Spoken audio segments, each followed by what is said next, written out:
So you mentioned ASD and ADHD, and this got you in trouble in school. Yeah. So kind of the impulsivity It's got me in trouble in life. In life as well. Lifetimes, yeah.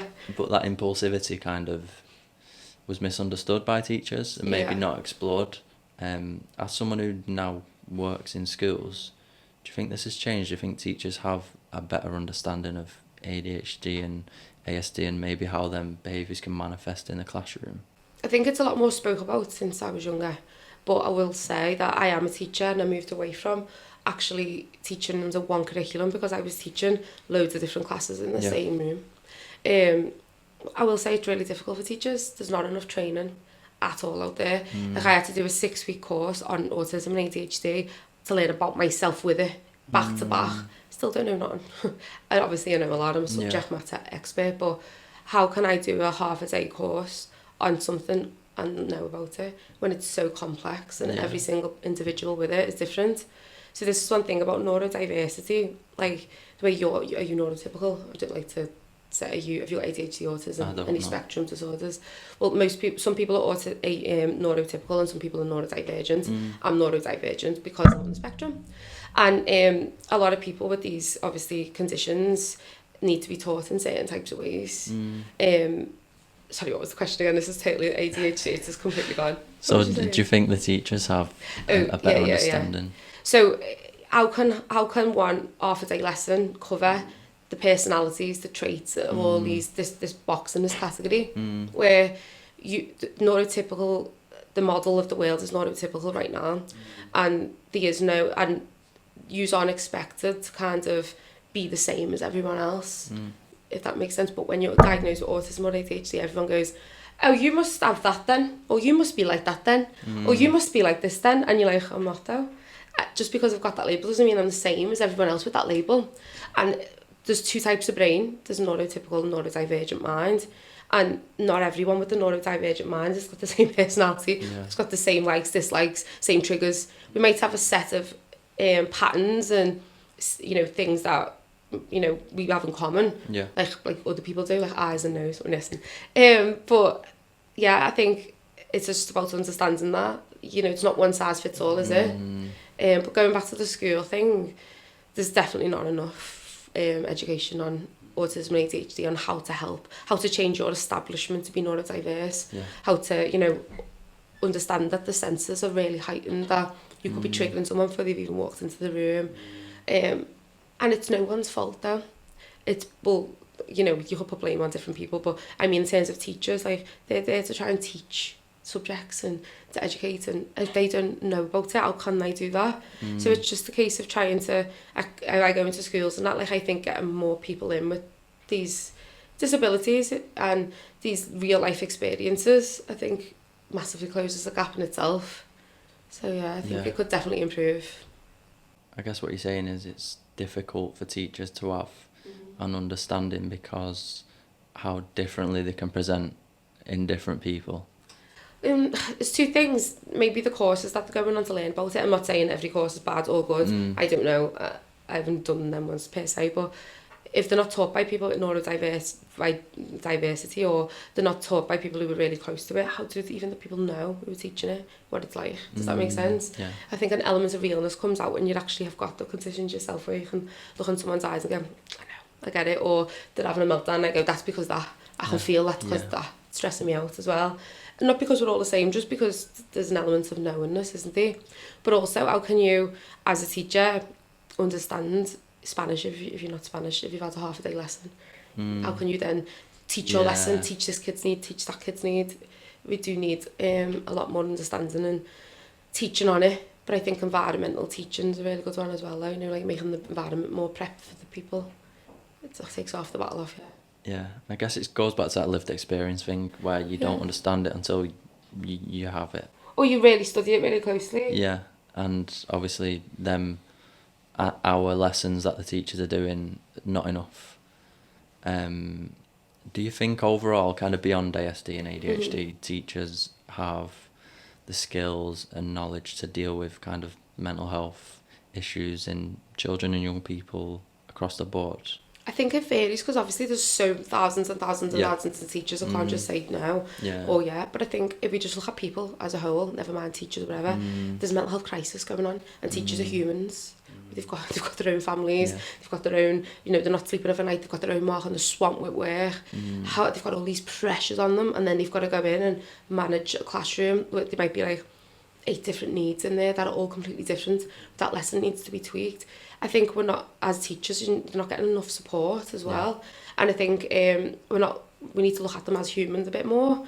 Obviously, they've got a job and a massive responsibility, and I do believe there's so many good teachers out there, and the majority of teachers are trying the best. But it's more of a educational, maybe a training thing that needs to be done and embodied throughout, where we need more hindsight on how to manage a classroom, and what maybe just the senses as well as important, you know, what type of materials you've got for that child, what's going on in that classroom, what strategies have you got in place for each child. So yeah, I don't think I could just sit here and say it's, you know, it's really poor for that teacher or it's not, because I go into thousands of schools and some might be better than others. But globally, I think everyone's trying the best, aren't they? But there's not enough resources or knowledge or what to do. It's like throwing me in a Spanish room and going, right, you've had half a lesson, go and speak to all them Spanish people over there now and tell them, I can't do it. I can pick up the odd word and I'm trying, but I can't understand. I love that analogy. It's so true, isn't it? But yeah, I guess what is the short-term solution then? Because to be educated on mental health takes a long time. And like you say, the resources are not there for teachers. Plus, they've got a curriculum to deliver. So to add on mental health education, they've got their own lives, basically. They haven't got all this time. Would you say that bringing specialists in to schools to work with those children who obviously know what they're talking about and can give teachers maybe tips and maybe some advice on how to work with different young people? I think there's 2 aspects. So obviously getting educated on mental health is one type of ball game. You know, there's thousands of conditions, there's thousands of, you know, bipolar, ADHD, autism, like, you know, there's so many labels. I think what could be is teaching kids well-being skills, how to look after yourself early on, how to spot signs, how to regulate emotions, how to understand emotion, how to not go, a child will come home from school and they'll go, feel sick. But they mightn't go, I've been up all night worrying because my friend's not talking to me, or because they might even understand how they feel, because it feels sick, you know yourself when you've got anxiety, you feel sick, don't you?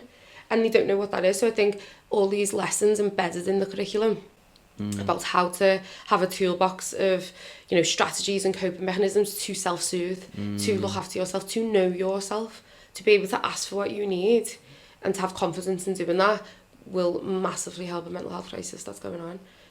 100%. It's about teaching people that the answers for curing mental health or whatever aren't outside of yourself.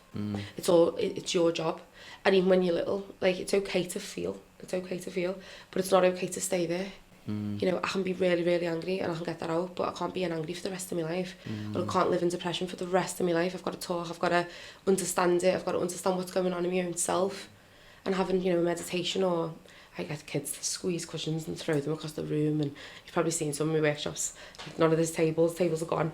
It's all neurodiverse ways of teaching as well. I think that is a massive thing. I do loads of Q&As in schools where I'll go in and I'll stand there and teachers fireball questions at me, which I really enjoy because I don't know what's coming out my own mouth half of the time, but it's so authentic, and they're like, this child's doing this, what do you reckon? And I mean, I don't always get it right, I'm only one person with the condition, but I do offer loads of tips and strategies what I would use and what would help me, and that really helps because, again, it's all personal, isn't it? This is my experience in the classroom, help. And I think I'm open for bookings for all these. Like, I love going into schools, I love these Q&As. I think they're massively needed, getting people in with the conditions and picking their minds, like, help, you know, help us understand this for this child. How does this feel when this child's having a meltdown? They're not just sad, they're not just angry, the brain's breaking, it snaps into a million pieces, and like they've got the legs on a radiator, they're getting burnt, all at the same time. And you don't understand that just because, and it could just look like a behavioural thing, but it's not. It's physical pain. Do you know, it's painful, and you know, the lights are bright, or, you know, the studio's close, or sort of whatever, so this is okay for me now. I'm just trying to say that this person might not be okay with that. And I think I'm confident enough to say, can you move that light back a bit for me, type of thing, which is they want to come in. And that's because I know myself, and I know I need these little tiny tweaks to make my life a little bit easier. And I think it's just about confidence, isn't it? Every single thing in the world is about confidence and self-esteem, and it doesn't matter what mental health condition you've got. If you master them, you can cope. I think it's good that teachers are being curious and kind of exploring the behaviours and asking you all these questions, because we know that behaviour can indicate mental health problems. It can indicate anything, because like you say, when children and young people are suffering, sometimes they don't have the vocabulary to express how they feel. They don't understand it. So if they're feeling sick, they can't make that connection between, oh, I'm really anxious, that's why I feel sick.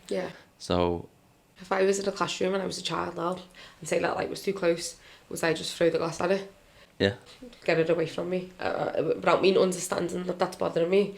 I might just be like, oh, do you know what I mean? Or I'm not doing it, I'm going home, I'm not doing it, I'm gone. And I can't even understand why. And it's just about understanding the self, isn't it? And having that confidence to go, my eyes are hurting me, miss, you know. Because the only way, miss, we could do it like this. Or I do think there's a responsibility in teachers to understand learning styles. And that's one thing I will. And we get taught that as teachers anyway. But to really, really understand that there's a whole new neurodiverse type of learning as well.